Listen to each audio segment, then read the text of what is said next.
The Dustfront demo has an impossible mode, and honestly, the AI will make you want to rage quit. You're set upon nearly impossible odds, where you have to make every unit and every decision count. One wrong mistake, it's game over. And what's crazy is, it feels like the AI has been improved almost every update. When I first started playing the demo, they would barely attack flanks, but now, completely different story. Particularly when you're versing the rebels, you build defense on one side, well, they'll hit you on the other. You think you've locked down the main attack path, well, they'll scoot around your flanks and try to attack your harvester. You try the trick of sending a base to the other side of the map and they won't attack it, well, rebels appear to attack any expansion, at least in my experience. So you're truly set with a limited number of options for resources, and it is a extremely brutal challenge. Now, the developers gone and even made the impossible mode more impossible by increasing the difficulty further all the way to a ×3 strength health parameter, which means there is always a challenge to try in Dustfront. Now, if you don't know what the impossible challenge is, it is where you start with no parts, meaning you can't really tech up. You have an extreme limitation on what you can build, as well as you have about 6 units you'll have access to. You won't start off with any defense or attack groups, and you'll have to defeat hordes and hordes, tens of thousands of enemies. Now, for this run through, we're going to be versing the rebels. They're potentially either the hardest or easier faction because they do attack expansions. I haven't really been testing verse mutants, but for the rebels, whenever I've tried to expand, they will attack it. And I say that because a lot of people who have beaten this harder difficulty are using a trick where they are sending their MCV to the other side of the map. They can build their refineries there and not get attacked at all, which is a great strategy, but so far I haven't succeeded using that. But we will be versing the rebels, so we will get straight into it. But just quickly, if you don't know what Dustfront is, it is an incredible RTS made by one developer over about 10-13 years. It's gone absolutely off on Steam. People don't just play this for a couple hours. People are sinking days upon days into one freaking scenario, and people are absolutely loving it. Let me know in the comments if you're enjoying Dustfront. Demo is only available for a bit, and the game will be releasing probably next year, we're hoping, but let's see. Okay, so first off, parts 100, difficulty 10, size of base 4, current elevation 1. We're going to dive straight in versus the rebels. Now, really, when it comes to completing one of these modes, you really do need to just be lucky with your map spawn. That's a huge component to it. So searching around, we need somewhere where we have lots of resources, but more importantly, we need the resources to be able to sit behind our main base. Otherwise, if that doesn't happen, you will find yourself in a lot of trouble very quickly because they will try to skirt around your defense and target your harvesters, your refiners, which means you are really limited to workable maps and seeds. Another good thing you could be looking for is these structures, particularly the large buildings that can hold, I think it's 8 or 10 units. I can't remember the top of my head. But what I'm looking for right now is I'm trying to work out how far can I build back? What are going to be the most defendable areas? And some of these structures look promising, but they're too far away because we really also need to keep our blueprint really small. So checking the other spots, there's not really much advantage here. So it's looking like this could be a potential best spot where we have lots of resources, some buildings, which means we can try utilize these as some sort of cover, and still just trying to suss out whether or not we can sort of move our base to one side. But here we have the jackpot of having lots of resources that are quite far from their bases, but it's also well protected, as we can put the base forward and then hope that they don't attack the harvesters and just go for the main base. So that's why I put the MCV all the way up the front here. I'm going to try put my base as high as possible. And I always get this lag whenever I seem to start a game. It just lags out. I'm not sure. It didn't happen, but now it's happening. But we're going to put the processing plant down and try expand towards the back of the map from here. But we'll put this first one down. Now, the build order is insanely important for speed. We've only got, I don't know if it's between 2 to 5 minutes, maybe 2, between there, of not getting attacked. So this is the only saving grace that we have. In order to get the economy going the fastest, there's really only a couple build orders that will get your economy up super fast, and that is going into a very early war factory and building your harvesters or extra harvesters from there. In the meantime, we're just going to try sort of make the area a little bit more defendable by throwing all the infantry within the surrounding buildings. What I'd also highly recommend is make sure you have your dropping all your here we go. We're going to build the war factory. Dropping all your infantry down using your commander points. Trying to get the planes out as well. Trying to build in this very restrictive space is difficult because we're not going to be expanding too much. So we do really need to plan and utilize how we're sort of setting up the base. So I've decided to put the war factory behind the tower there, just to make it a little bit more protected. But you can see we've gone into the refinery, the power plant, and now we'll go into a couple harvesters. Now harvesters only cost 100 of the crystals or the materials, which is much more efficient than building a couple processing plants. They also are built much quicker, so it's really the best option. If you're going to go try this, go into your early war factory, pump out some early construction cranes as well. The construction cranes become critical to my strategy because we're going to be using them to reduce our repair cost. This is why I like this spot so much, is because I can move the MCV down a little bit, and that means we have more building space, because a lot of the time you are very restricted trying to keep a small blueprint and build everything, where you also need to be expanding and building a lot of stuff. So it's balancing all this at the same time. So that's why this spot is pretty good. I got very lucky with this spawn. Lots of resources on the side. We've queued up a couple combines, and we should be trying to get more and more buildings built in very precise spots. Now the second crane is also extremely important. I was going to try put it on the front line, but it's very difficult with the materials that are located right on our doorstep. So we're limited with the building space, having to force and hope that most of the forces attack at the front. And they can change, and they will change throughout the course of the battle. But generally they'll have one main path where they'll attack, and that can rotate between each time you load in. So there is a lot of luck also into that aspect, as the enemy can sort of have a main path and attack you at that main path for the majority of the battle, and then they'll mix it up all in between.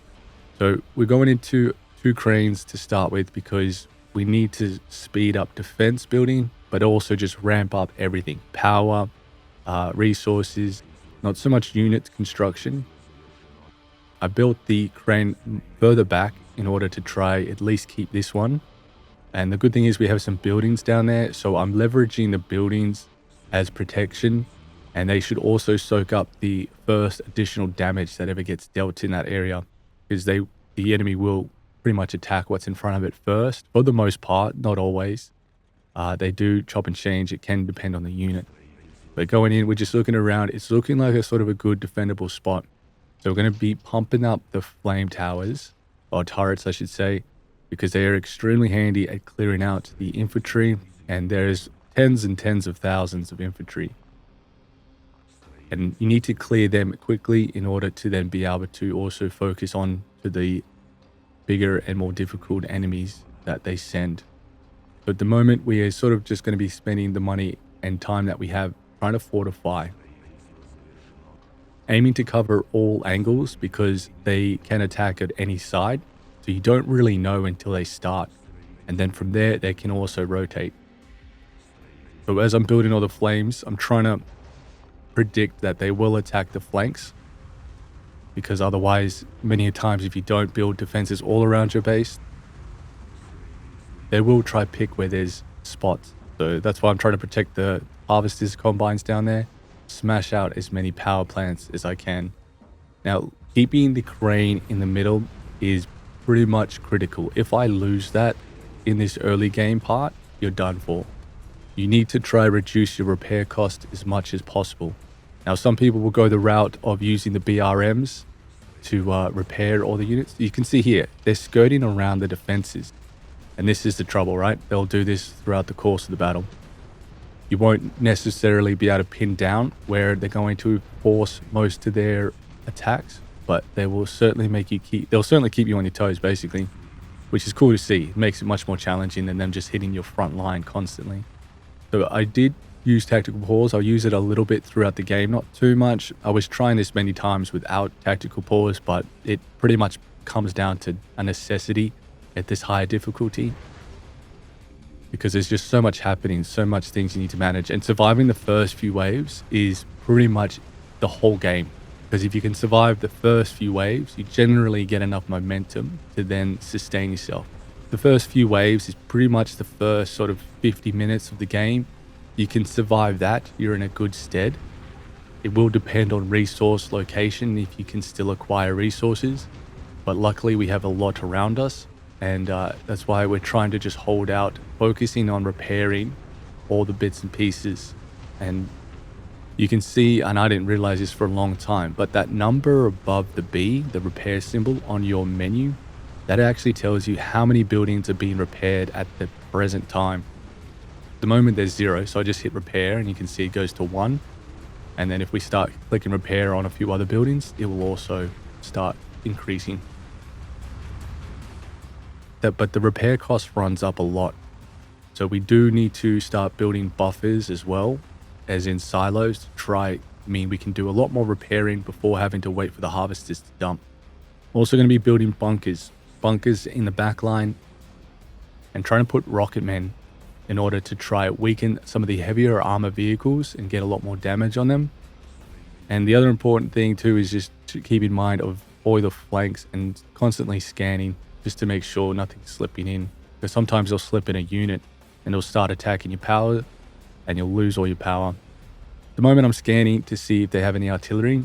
The artillery becomes a problem pretty fast. The first few that they send, it's not too much, you can repair it, all the buildings it attacks quite easily, but if you leave it too long, there's just too many and they will annihilate you.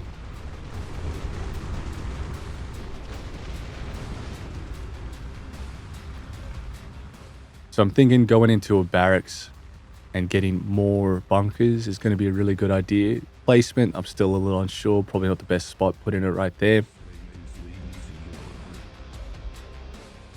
And I've built 2 as I was going to try lean into more bunkers because they are cheaper, but they have a lot less health, but they can really help with taking out the armored vehicles. I'd be putting rockets in them.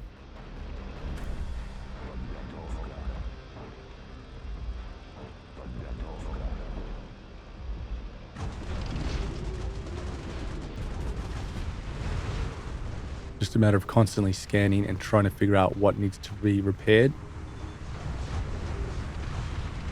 Now the flamers are making short work of these infantry, so it doesn't look too intense, but they are sending hundreds upon hundreds in this first wave.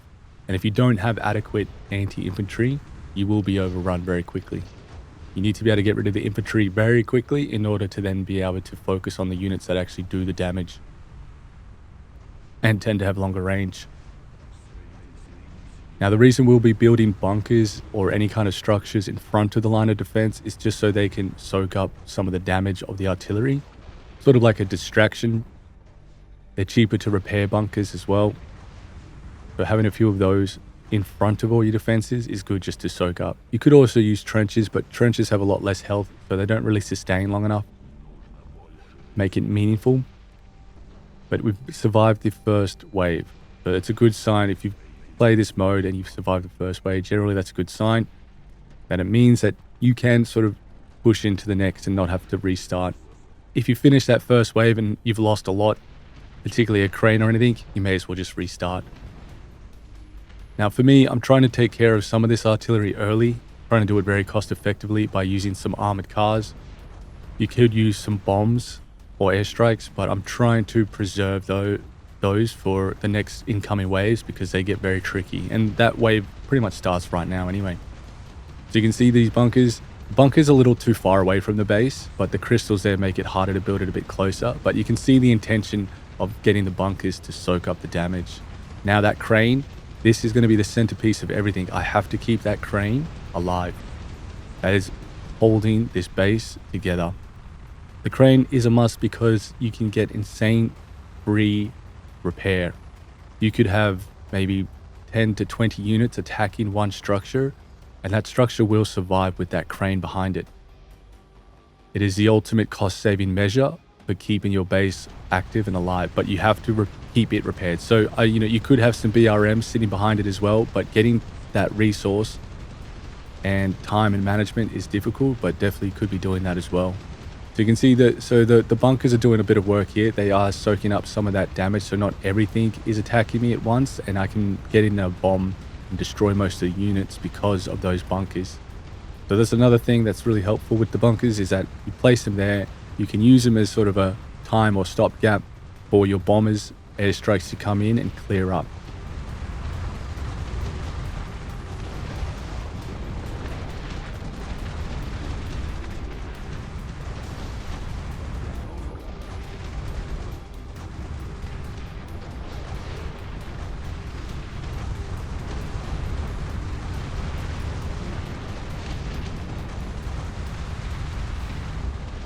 And this is where the rocket squads are so important.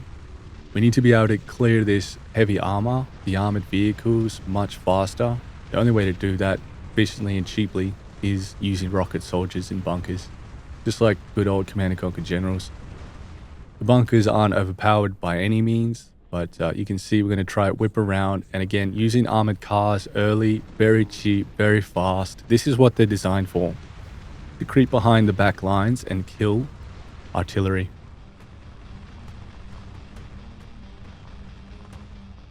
Now, being mindful of my supply, I know I need to get some of these TRMs out early.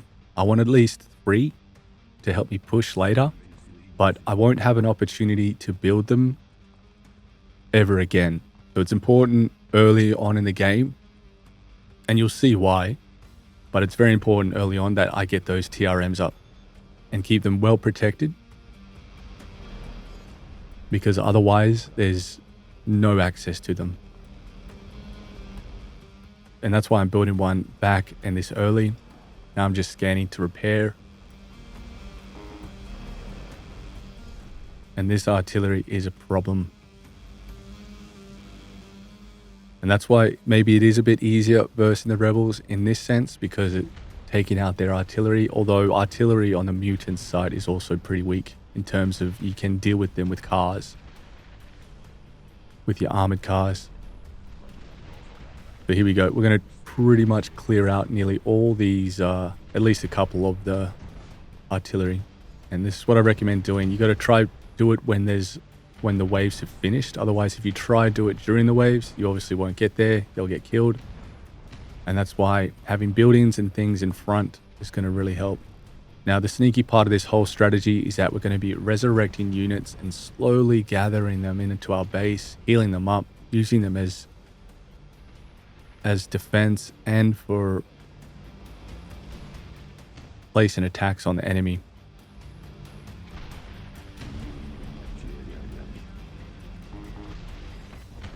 This artillery is always a problem. But we have to be mindful and try keep the BRMs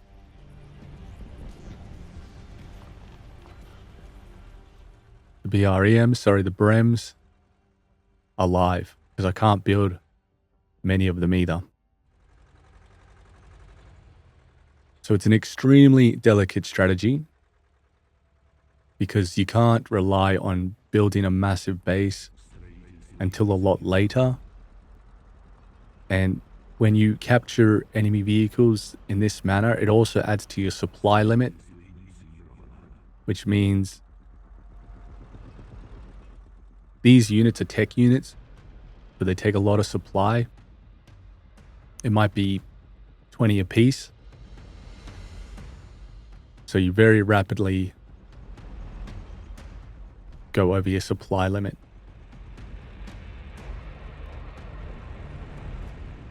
Trying to move the Silach into a better position so we can start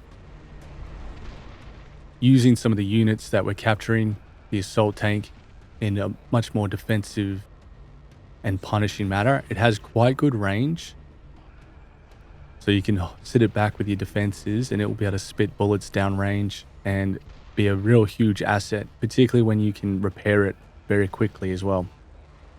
One thing I probably could have done earlier on is got another potentially refiner.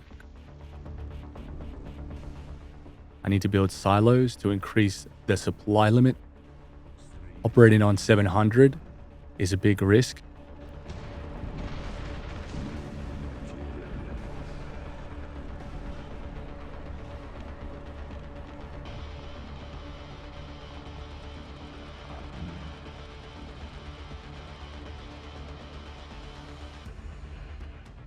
So I'm being mindful and trying to increase my supply a little bit just to give me a little bit more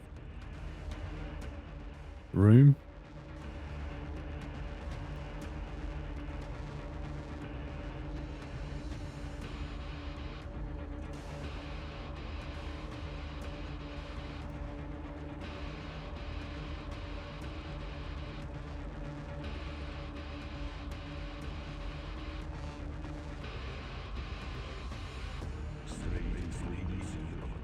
I'm just going to try to fortify the front line with some bunkers.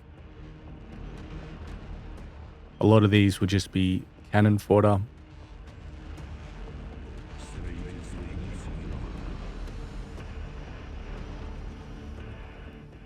Not a lot I can really do with these troops.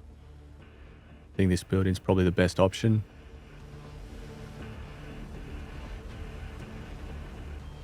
Now, big mistake here, I should have pulled those back.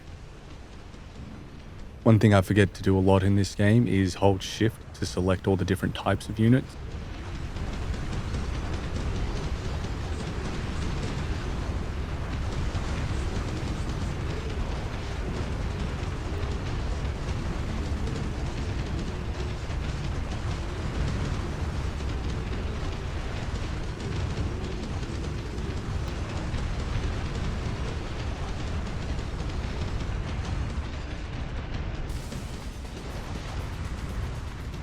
Very lucky that I have this part at the back of the base to build all this stuff. A lot of the time you'll run out of space and you can't really have the luxury of even building a lot of this. So again, positioning of the map or the map is very important. So there's a few things that I'm trying to do with this defense structure. Is flames are there to take out the infantry. I didn't do this soon enough, but I needed to switch the targeting, particularly of the assault truck. That should be targeting vehicles, but I've got it prioritizing infantry, which is its default. You do want to change some of the priorities, basically. Same with the turret just in front of the crane. That should be targeting vehicles as its primary. And the bunkers will be, hopefully, for the most part, I fill them with rockets, rocket soldiers, so they can do a lot of the damage on the vehicles.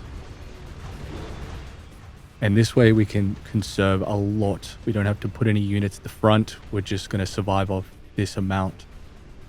Now, the thing that the rebels don't have is really, really tanky units. So maybe that does make this whole mode a lot easier. So I'm going to keep building a few more of the Silach, just to make sure we can reach at least 3 before we get to over the supply limit. Built my silo. I built that very late, but that's okay. Trying to find this spot for bunkers wherever I can. It gets very difficult.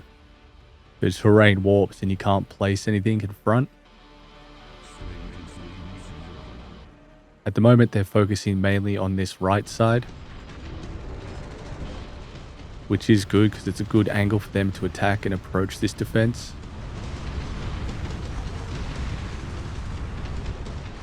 Got to manage and make sure I'm repairing everything. You can see we're repairing 3 buildings at the moment. It's not too bad. Also, we've got a good amount of income, so we're easily balancing. We can pretty much maintain repairing full-time 3 to possibly 5 buildings, which is important. You do kind of need to understand how many buildings you can be sustaining through a battle. And you could be microing the Brems to repair some of those buildings as well. Something I don't really do in this, but that's one place you could be making money.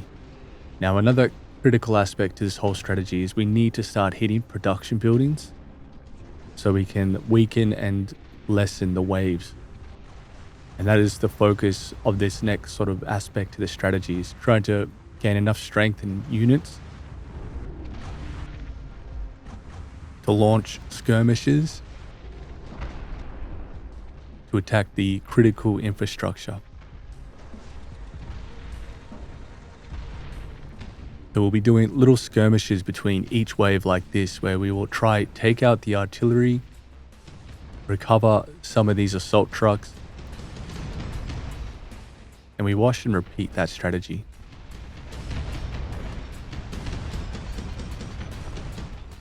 But you have to have a lot of a map awareness and make sure you use shift and select, because a lot of the time I'm selecting the individual units. I should be just holding shift, selecting all, because again, shift will select all the various types of units. Whereas if you just do a normal click and drag, it will only drag your units that can attack basically.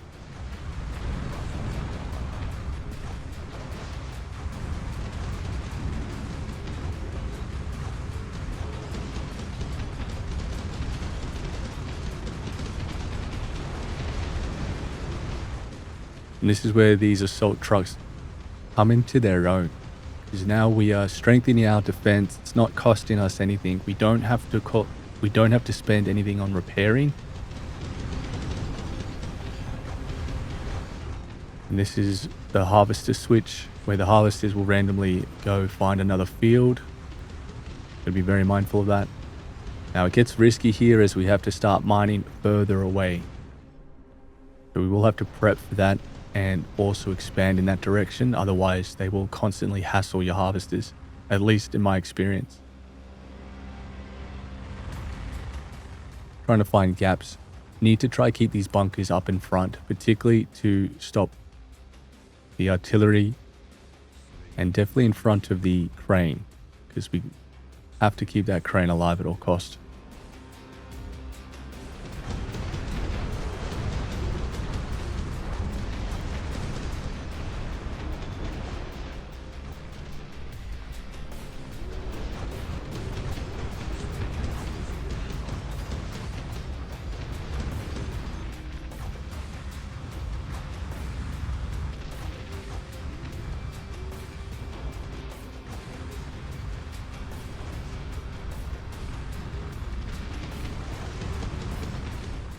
Got my third silage. So that's sort of the big part of the checklist complete. So now we'll be able to prioritize stealing units in order to buff up our skirmish army, as well as using them as defense. But we do at the same time need to try keep them alive. You don't want to lose too many early on. You don't want to do big full-on throw everything, all the units at them at once. You'll see what I mean. We'll have to spread out and do sort of hit and run tactics on key infrastructure. Trying to time it between or after the waves is also recommended. Lots of little things like that you have to sort of intuitively start doing in order to get the maximum amount of damage and worth out of the vehicles we capture.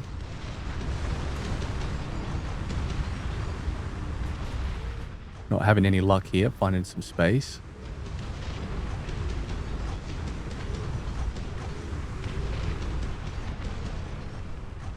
One of the mistakes I make is I've stacked this side of the base with lots of defense.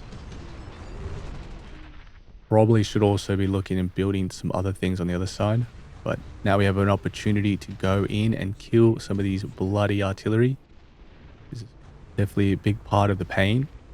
But with these guys, they'll clean them up really quick. But we do not want to lose them either. So just a matter of doing a quick sort of run out, kill them and head back to base.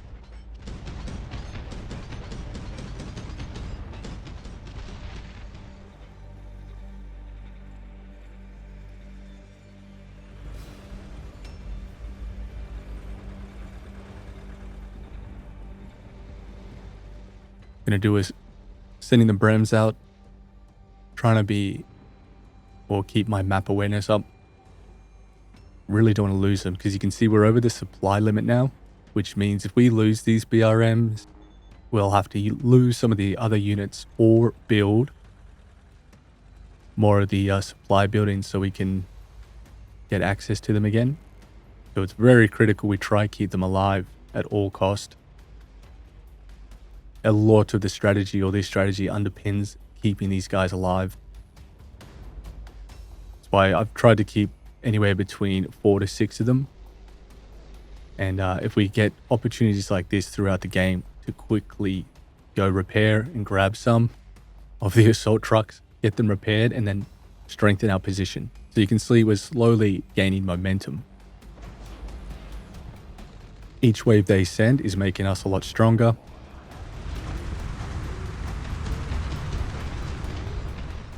And we can throw them in onto the defense and they'll act like another structure.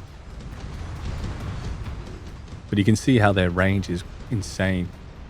They've probably got some of the best range of any assault unit.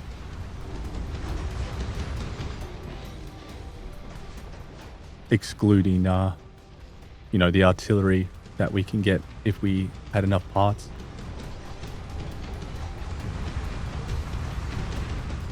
One thing I hate about the assault trucks though is because they're a truck with a trailer, they really do perform exactly like that. They have huge turning circles. They can only fire pretty much at a select few things in front of them.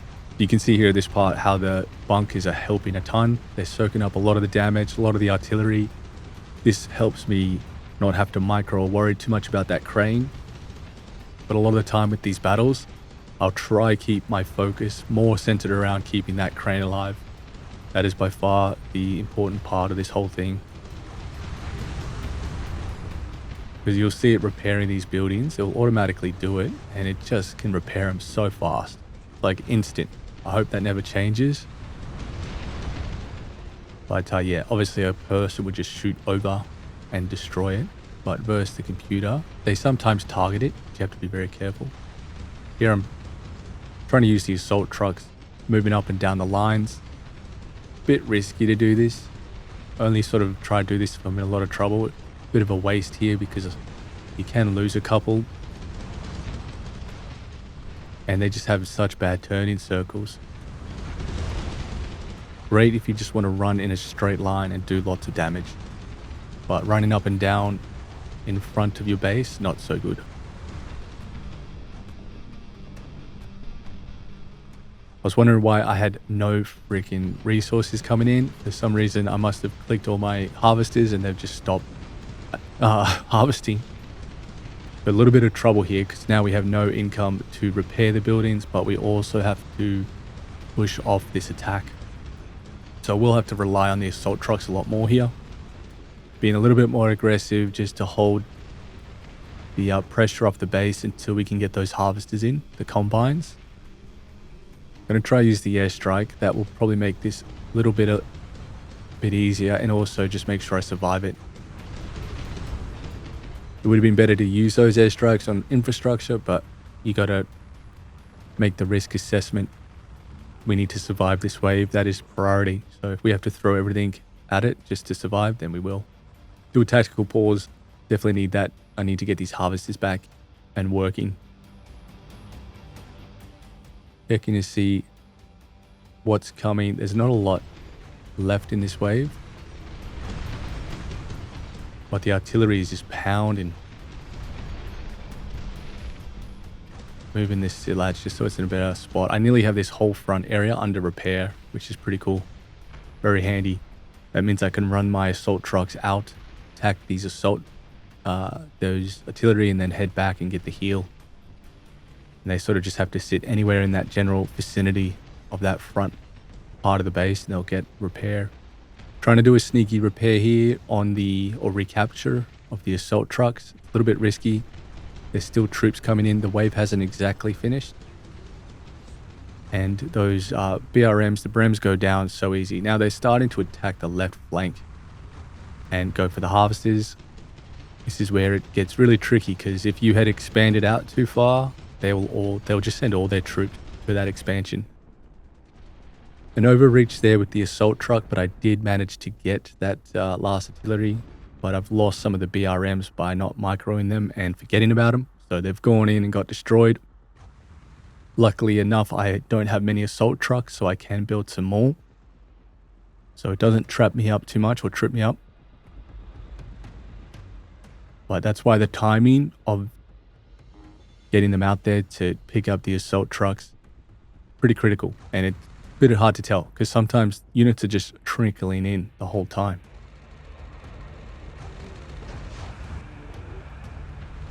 See what I mean? They're just on every little bit of this, you know, on the flank, left flank, right flank, in the middle, all over the place. They're just coming at every angle, which is cool. And this is sort of what you want in the higher difficulties. Smarter AI. And it only takes, I think, 5 shots for a rocket soldier to kill one of the Brems.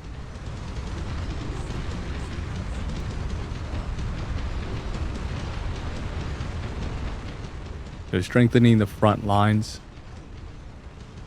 Trying to build a little bit more forward. Take extra pressure off that crane. And the fact that I could lose it at any moment.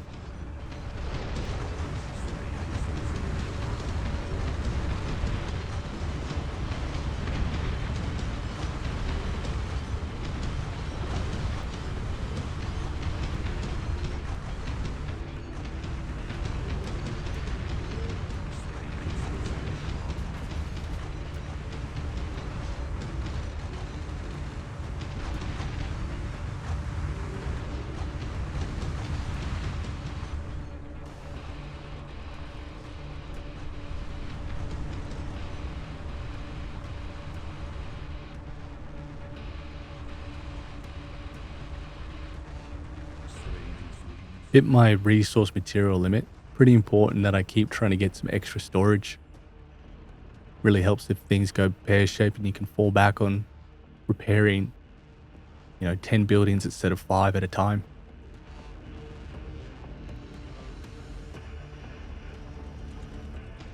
Most of the time I'm just scanning when I'm tactical pause and seeing what needs to be repaired. Going to move the MCV. I need to get a few extra buildings down the back there.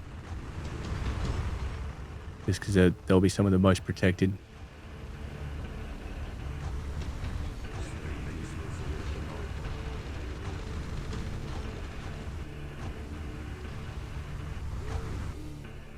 Waiting a long time for the waves to clear. This has just been continuous for minutes now. I'm going to start doing some of the tactical strikes on the key infrastructure, which is, for the most part, I think, is that what's indicated on the map. I always get a bit confused with those blue little indicators. I always thought they were the actual buildings that you want to target, the production buildings. So I've used the tactical pause here, gotten some vision, dropped the bomb down.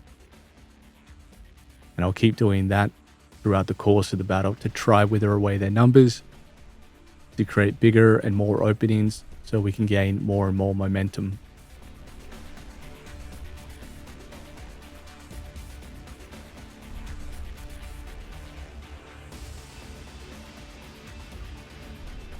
I'm going to try set the Silatches to a shortcut key. I can try remember to build more supply. Got some vision, so we're going to try hit some more of these production buildings. Now these are the infantry. And at the moment, the rebels don't have any aircraft, but they should, because they do have an aircraft building where you'd be building aircraft from. I realized trying to attack some of this while the air defense is still up online means we'll have to target the actual AA guns, the anti-air guns first. Then we'll be able to get our planes in. And if we can cut into sort of one side and fly across, means we'll have access to a lot of the base.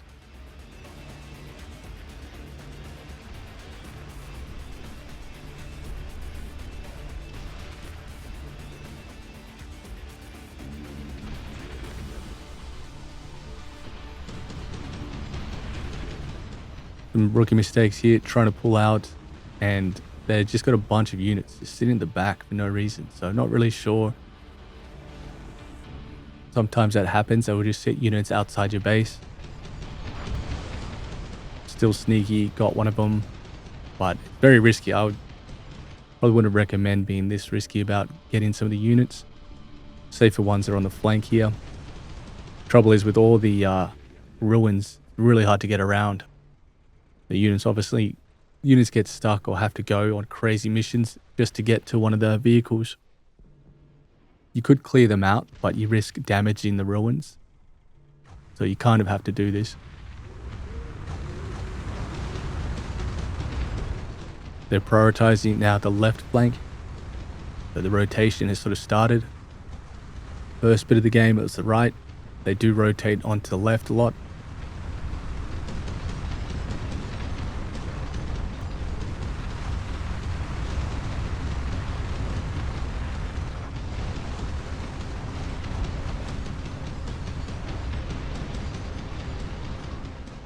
Assault trucks being assault trucks, just going around in circles.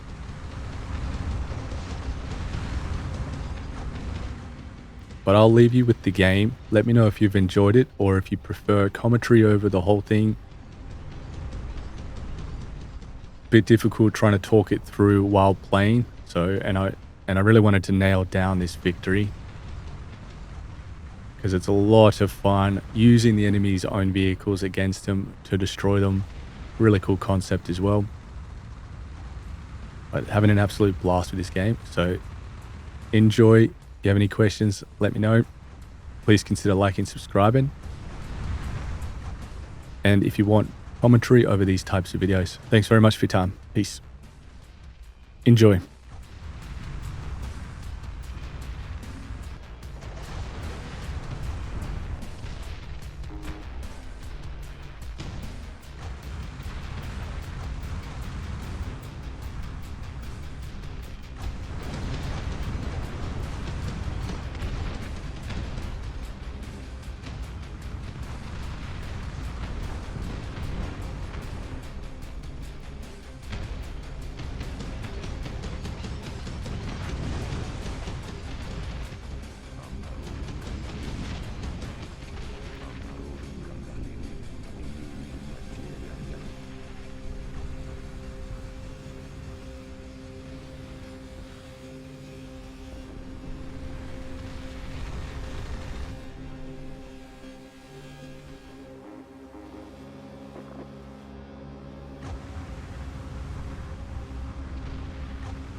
Строительство инициировано.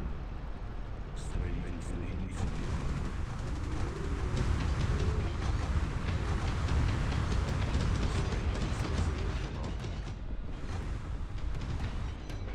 Строительство завершено. Строительство завершено.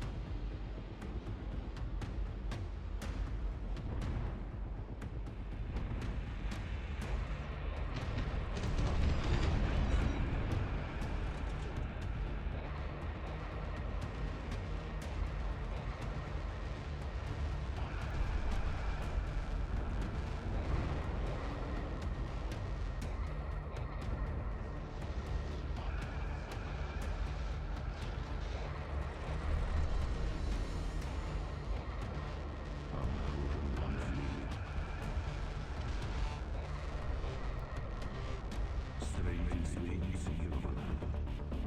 Строительство инициировано.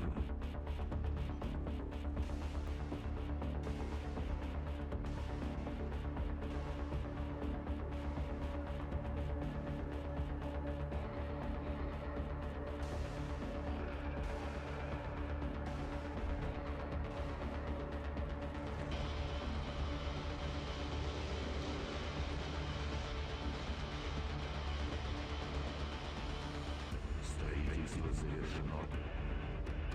Строительство завершено. Обнаружен конфликт. Строительство инициировано. Обнаружен конфликт.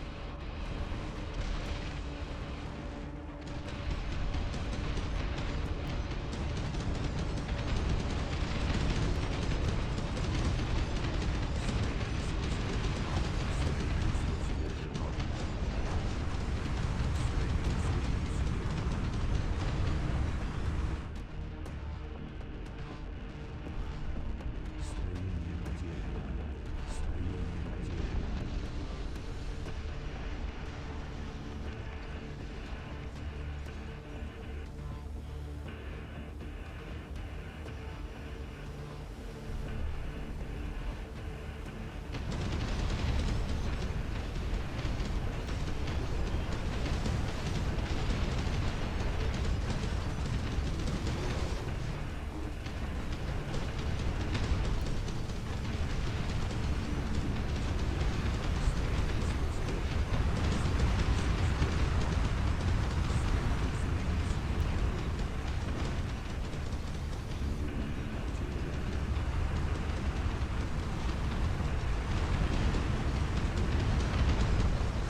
Строительство инициировано. Строительство инициировано.